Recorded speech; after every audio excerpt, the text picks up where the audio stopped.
Yeah, g'day guys, this is Shane here with the Backyard Bushman channel. I wanted to make a video. Bit of rainy weather today, but never mind, I'm keeping dry. And I figured I'd show you guys another one of my projects I came up with. This is not a good example of this kind of concept by any means, but it is an example. This was made purely as a test.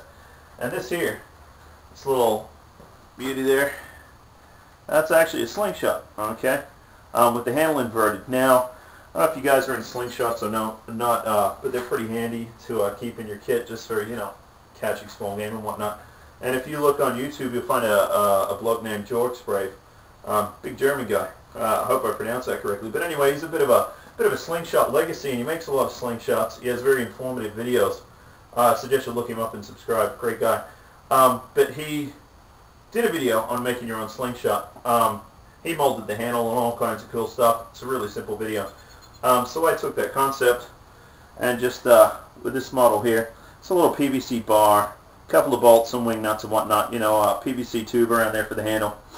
But the reason I made this and I wanted to show you guys is, as you can see, that whole unit there, right there, is very small, okay? It's very compact. The handle just inverts, and it's much smaller than a regular slingshot. It's not by any stretch of the imagination my preferred slingshot. I do have a slingshot I like a lot. I picked it up at a garage sale, and it's killer. But this is a lot smaller, and you can make it smaller again. You can make it any size, any dimension, fit it in your EDC, whatever you like. I will say, though, as a disclaimer, these bands are on with loops right now, and they have zip ties on there. Please don't use zip ties on your slingshot bands. This was purely for testing purposes. If you want to use a loop attachment method, I would use a constriction knot, and you can look that up on YouTube as well. But what we're going to do here is we're going to invert this handle, and I'm going to take a plunk at that old plate out there and see if I can't nail it. So bear with me a second.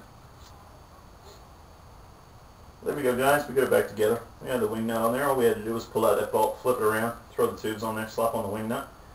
And again, I would strongly recommend you mess with your own design, because this one's it's just a bit of junk. I was just testing a concept, but at any rate, I have a big old bearing there. Not a small bearing by any means. I don't ever shoot these. I normally shoot the much smaller size. But we're gonna try this big bearing and take a shot at that plate back there. See if we can't hit with this thing. And there you go. So she's strong enough to set out a bearing that size. You can imagine with a regular bearing, you'd be pretty spot on. You can get your aim in. I use pop cans and soda bottles for my little target here that I have in the backyard. But you really can't undermine the usefulness of a simple slingshot. And if you know your way around a slingshot, you know how to aim, and you're pretty handy with them. There's no reason you can't use some slingshot band and make your own out in the wilderness there, and that's self-explanatory. So once again, guys, this is Shane with the Backyard Bushman. Little pocket slingshot there, test junk. But I hope you enjoyed the video. I hope you found it informative. I hope you'll subscribe, and I hope to see you in the future. You have a good day.